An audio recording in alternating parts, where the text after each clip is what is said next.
കുർബാനയുടെയും കാലഘട്ടത്തിന്റെയും യുവജനങ്ങളുടെയും അപ്പസ്തോലനായി അറിയപ്പെടുന്ന വിശുദ്ധ കാർലോ അക്യൂട്ടിസിന്റെ തിരുശേഷിപ്പ് പ്രതിഷ്ഠ കേരളത്തിന്റെ ലിസ്യു എന്നറിയപ്പെടുന്ന പോട്ട ചെറുപുഷ്പം പള്ളിയിൽ ഭക്തി നിറവിൽ നടന്നു. ഇരിങ്ങാലക്കുട രൂപത അധ്യക്ഷൻ മാർ പോളി കണ്ണൂക്കാടൻ പ്രതിഷ്ഠാകർമ്മം നിർവഹിച്ചു. വികാരി ഫാദർ ടോം മാളിയേക്കൽ തിരുശേഷിപ്പ് ഏറ്റുവാങ്ങിയതിനു ശേഷം പ്രത്യേക തിരുക്കർമ്മങ്ങളോടെയായിരുന്നു പ്രതിഷ്ഠ. വിശുദ്ധനായി പ്രഖ്യാപിക്കപ്പെട്ടതിനു ശേഷം വിശുദ്ധ കാർലോയുടെ തിരുശേഷിപ്പ് പ്രതിഷ്ഠിക്കുന്ന ആദ്യത്തെ ഇടവകയാണ് പോട്ട ചെറുപുഷ്പം പള്ളി. എ ക്ലാസ് വിഭാഗത്തിൽ ഉൾപ്പെടുന്ന തിരുശേഷിപ്പാണ് പള്ളിയിൽ വണക്കത്തിനായി പ്രതിഷ്ഠിച്ചിരിക്കുന്നത്. 1000-ലധികം കൊച്ചു കാർലോമാർ അണിനിരുന്ന കാർലോ ഫെസ്റ്റ്, ദൃശ്യാവിഷ്കാരം, വാദ്യമേളങ്ങൾ, വർണ്ണ കാഴ്ചകൾ, നിശ്ചല ദൃശ്യങ്ങൾ ഉൾപ്പെടെ വർണ്ണശബളമായ ഘോഷയാത്രയോടെയാണ് വിശുദ്ധ കാർലോയുടെ തിരുശേഷിപ്പ് ദേവാലയത്തിൽ സ്വീകരിച്ചത്. ഇരിങ്ങാലക്കുട രൂപത അധ്യക്ഷൻ മാർ പോളി കണ്ണൂക്കാടൻ പിതാവിന്റെ കാർമ്മികത്വത്തിൽ കൃതജ്ഞതാ സമൂഹബലി നടത്തി. പോട്ട പ്രദേശത്തെ സംബന്ധിച്ചിടത്തോളം ലോകത്തെമ്പാടും അറിയപ്പെടുന്ന ഒരു പ്രദേശമായിട്ട് മാറിക്കഴിഞ്ഞിട്ടുണ്ട്. അതിന് ആദ്യ കാരണം എന്നുള്ളത് വചനപ്രഘോഷണം ആരംഭിച്ചത് കോട്ടയിൽ നിന്നാണ്. ധാരാളം പേർക്ക് വചനം പങ്കുവയ്ക്കാനും ഈ പോട്ട കേന്ദ്രമായിട്ട് സാധിച്ചിട്ടുണ്ട്. ഇതിൻ്റെ രണ്ടാമത്തൊരു ഘട്ടമാണ് ഇപ്പോൾ സംഭവിച്ചിരിക്കുന്നത്. പോട്ട ഇടവക ദേവാലയം യുവ വിശുദ്ധാത്മാക്കളുടെ സ്വർഗീയ സാന്നിധ്യമുള്ള ഒരു പുണ്യഭൂമിയായിട്ട് മാറിയിരിക്കുകയാണ്. വിശുദ്ധ കൊച്ചുത്രേസ്യായുടെ ഇടവക ദേവാലയമാണ്.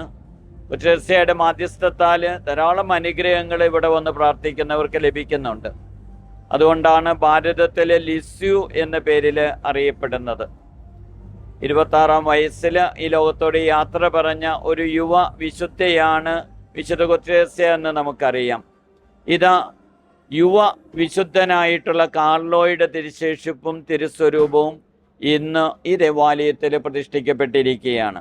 യുവാക്കൾക്ക് ഒരു വലിയ സങ്കേതമായിട്ട് ഈ പോട്ട മാറിയിരിക്കുകയാണ്.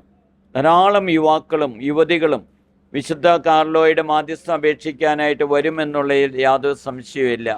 അവരുടെ ജീവിത അന്തസ്സ് തിരഞ്ഞെടുക്കാൻ, അവരുടെ ജീവിത പങ്കാളിയെ കണ്ടെത്തുവാൻ, അവരുടെ ജീവിതത്തിൻ്റെ ഭാവി തിരഞ്ഞെടുക്കുവാനൊക്കെ വിശുദ്ധ കാർലോയുടെ മാധ്യസ്ഥ സഹായം ലഭിക്കുമെന്നുള്ളതിൽ യാതൊരു സംശയവുമില്ല. അതിന് ദൈവം നിയോഗിച്ച ഒരിടമായിട്ട് പോട്ട മാറിയിരിക്കുകയാണ്. ഇക്കാര്യം അറിയിക്കുന്നതിൽ സന്തോഷമുണ്ട്. തിരുശേഷിപ്പ് പ്രതിഷ്ഠയോടനുബന്ധിച്ച് നൊവേന, തിരുശേഷിപ്പ് വണങ്ങാനുള്ള സൗകര്യം, കലാസദ്യ, സ്നേഹവിരുന്ന് എന്നിവയുണ്ടായിരുന്നു. 1930-ൽ സ്ഥാപിച്ച വിശുദ്ധ കൊച്ചുത്രേസ്യയുടെ കബറിടം ഉൾക്കൊള്ളുന്ന ലിസ്യുവിൽ പ്രതിഷ്ഠിച്ചിട്ടുള്ള കിടക്കുന്ന മാതൃകയിലുള്ള അതേ രൂപം സ്ഥാപിച്ചിട്ടുള്ള കേരളത്തിലെ ഏക പള്ളിയാണിത്. കൊച്ചുത്രേസ്യയുടെ ഈ ഇടവകയെ സംബന്ധിച്ചോളം ഇതൊരു അനുഗ്രഹീത നിമിഷമാണ്. ഈ അവസരത്തിൽ അച്ഛൻ എന്താണ് പറയാനുള്ളത്? കൊച്ചുത്രേസ്യ പുണ്യതിയുടെ നാമധേയത്തിലുള്ള ഈ ദേവാലയത്തിൽ മറ്റൊരു കൊച്ചു വിശുദ്ധനെയും കൂടി കിട്ടിയതിൻ്റെ സന്തോഷത്തിലാണ് ഈ ഇടവക ജനം മുഴുവനും. ഇന്ന് അനുഗ്രഹത്തിൻ്റെ ഒരു ദിവസമാണ്. കാരണം ഈ കാലഘട്ടത്തിൻ്റെ വിശുദ്ധനായിട്ട് ലയോ മാർപ്പാപ്പ വിശുദ്ധനായി പ്രഖ്യാപിച്ച വിശുദ്ധ കാർലോ അക്യൂട്ടിസിന്റെ തിരുശേഷിപ്പ് ആദ്യമായിട്ട് ഈ ഇടവകയിൽ പ്രതിഷ്ഠിക്കുകയാണ്. അതിൻ്റെ ഒരു സന്തോഷമാണ്, അതിൻ്റെ ഒരു ആത്മനിർവൃതിയാണ് ഇവിടെയുള്ള ജനത്തിന് മുഴുവനും. ഈ വിശുദ്ധന്റെ സ്വർഗീയ സാന്നിധ്യം ഉൾക്കൊള്ളുന്ന ഈ തിരുശേഷിപ്പ് വണങ്ങുന്നവർക്ക് ധാരാളം ദൈവാനുഗ്രഹം ലഭിക്കുമെന്നുള്ളത് തീർച്ചയാണ്. ഈ കാലഘട്ടത്തിലെ നമ്മുടെ യുവജനങ്ങളും കുട്ടികളും ഒക്കെ ഈ വിശുദ്ധനാൽ ആകർഷിക്കപ്പെടാനും പരിശുദ്ധ കുർബാനയാൽ അനുഗ്രഹിക്കപ്പെടാനും പരിശുദ്ധ കുർബാനയിൽ അധിഷ്ഠിതമായ ഒരു ജീവിതം നയിക്കാൻ അവർക്ക് ഇടവരട്ടെ എന്നാണ് ഞങ്ങളൊക്കെ ആഗ്രഹിക്കുന്നത്. ഇവിടുത്തെ മാതാപിതാക്കളും ഈ ജനമെല്ലാം ആഗ്രഹിക്കുകയാണ് ഈ വിശുദ്ധനിലൂടെ വലിയ അനുഗ്രഹങ്ങൾ ഈ നാടിനും സമൂഹത്തിനും ലോകം മുഴുവൻ നടക്കട്ടെ എന്ന്. 2 പ്രധാനപ്പെട്ട ആൽബമാണ് ഇവിടെ ഇറക്കിയിട്ടുള്ളത്. ഈ വിശുദ്ധ കാർലോയുടെ തിരുശേഷിപ്പ് പ്രതിഷ്ഠയായിട്ട് ഒന്ന് കോട്ടക്കാരുടെ പുണ്യവാൻ എന്നുള്ള പേരിലാണ്. അത് സിസ്റ്റർ ടോംസിയാണ് അതിൻ്റെ രചന നടത്തിയിട്ടുള്ളത്. ആൻസൺ ആന്റണിയാണ് അതിൻ്റെ ഈണം നൽകിയിട്ടുള്ളത്. മറ്റൊന്ന് ഗോഡ്സ് ഇൻഫ്ലുവൻസർ എന്നുള്ള പേരിൽ ഒരു ഇംഗ്ലീഷ് സോങ് ആണ്, ഒരു റാപ്പ് മ്യൂസിക് ആണ്. പക്ഷേ ഇന്നത്തെ കാലഘട്ടത്തിലെ കുട്ടികൾക്ക് വളരെ ഇഷ്ടപ്പെടുന്ന രീതിയിൽ ഒരു ഭക്തിഗാനം ഇംഗ്ലീഷ് രൂപത്തിൽ പോപ്പ് മ്യൂസിക്കിലായിട്ട് ഇറക്കിയിരിക്കുകയാണ്.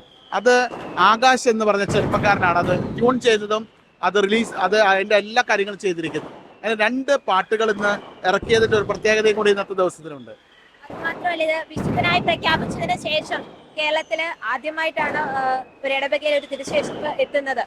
ഇതിന്റെ നാൾ വഴികളൊന്ന് പറയാം. ഇതിന് 1.5 വർഷം മുമ്പാണ് ഞങ്ങൾ ഇതിനു വേണ്ടിയിട്ട് പരിശ്രമിച്ചിട്ടുള്ളത്. പല കത്തിടപാടുകളും നടത്തി അവസാനം ഫ്രാൻസിസ് മാർപ്പാപ്പ ഈ വിശുദ്ധനായിട്ട് ഈ കാർലോ അക്വിറ്റസിനെ പ്രഖ്യാപിക്കാൻ പോകുന്നു എന്ന് അറിഞ്ഞപ്പോൾ ഞങ്ങൾ വളരെ സന്തോഷത്തോടു കൂടി ആ വിശുദ്ധന്റെ തിരുശേഷിപ്പ് കിട്ടാൻ വേണ്ടി ഞങ്ങൾ കഠിനമായിട്ടുള്ള പരിശ്രമം നടത്തി. അഭിയന്യ പോളി പിതാവൊക്കെ അതിന് സഹായിച്ചു, റോമിലുള്ള അച്ഛന്മാർ സഹായിച്ചു. അങ്ങനെ ഞങ്ങൾ ലെറ്റർ വെച്ച് അത് ലെറ്റർ പാസ്സായി തിരുശേഷിപ്പ് തരാമെന്ന് പറഞ്ഞു. പക്ഷെ വിശുദ്ധനായതിനു ശേഷമാണ് നിങ്ങൾക്ക് തിരുശേഷിപ്പ് ലഭിക്കുള്ളൂ എന്ന് പറഞ്ഞു. വാഴ്ത്തപ്പെട്ടവനായിരിക്കുമ്പോൾ തിരുശേഷിപ്പ് പലർക്കും കിട്ടിയതായിട്ട് പറയുന്നുണ്ട്. പക്ഷേ വിശുദ്ധനായ ശേഷം ആദ്യമായിട്ട് തിരുശേഷിപ്പ് നൽകിയത് ഞങ്ങളുടെ ഇടവകയ്ക്കാണ്. അതാണ് ആ ഒരു സന്തോഷം ഞങ്ങൾക്കുണ്ട്. വിശുദ്ധനായതിനു ശേഷം ഞങ്ങളുടെ ഇടവകയിൽ ഈ തിരുശേഷിപ്പ് ഇന്ന് പ്രതിഷ്ഠിക്കുമ്പോൾ ഞങ്ങൾ ചിന്തിക്കുന്ന ഇത്രയേ ഉള്ളൂ, എല്ലാ ആൾക്കാർക്കും വലിയ സന്തോഷമായിട്ട് ഇത് മാറട്ടെ എന്നുള്ളതാണ്. ക്ലാസ് എയിലുള്ള തിരുശേഷിപ്പാണ്. അതിന്റെ ബൂളയൊക്കെ ഉണ്ട്. നമുക്കത് ഈ വിശുദ്ധന്റെ ശരീരവുമായി ബന്ധപ്പെട്ട ഒരു വിശേഷപ്പെട്ട വസ്തുവാണ് നമുക്ക് ലഭിച്ചിട്ടുള്ളത്. അത് അതിന്റെ ലെറ്ററിലുണ്ട്. അത് ഞാൻ ഇപ്പോൾ കാണാൻ പോകുന്നുള്ളൂ, കാരണം അത് അഭിയന്യ പിതാവാണ് ഇപ്പൊ കൈമാറി തന്നിട്ടുള്ളത്. അതിവിടെ ഇതിനോടൊപ്പം തന്നെ അറ്റാച്ച് ചെയ്ത് ഈ തിരുശേഷിപ്പിനോടൊപ്പം വെക്കുന്നു. ഗൾഫ് നാടുകളിലെ സീറോ മലബാർ വിശ്വാസികളുടെ അപ്പോസ്തോലിക് വിസിറ്റേറ്റർ മോൺസ്റ്റന്നൂർ ജോളി വടക്കൻ, ഇരിങ്ങാലക്കുട രൂപത വികാരി ജനറൽ മോൺസ്റ്റന്നൂർ ജോസ് മാളിയേക്കൽ, പള്ളി വികാരി ഫാദർ ടോം മാളിയേക്കൽ, സഹവികാരി ഫാദർ ഏസൻ Thattil Capuchin, father Jacob Kuttikkadan, കൈക്കാരന്മാരായ ഡേവിസ് മാളിയേക്കൽ, ബെന്നി മേലേപ്പുറം, സെബി പേരേപ്പാടൻ, കൺവീനറായ ജോയ് കോക്കാടൻ, ജിജോ പൊട്ടത്തുംപറമ്പിൽ, കേന്ദ്ര സമിതി പ്രസിഡന്റ് വർഗീസ് പുല്ലൻ എന്നിവർ നേതൃത്വം നൽകി.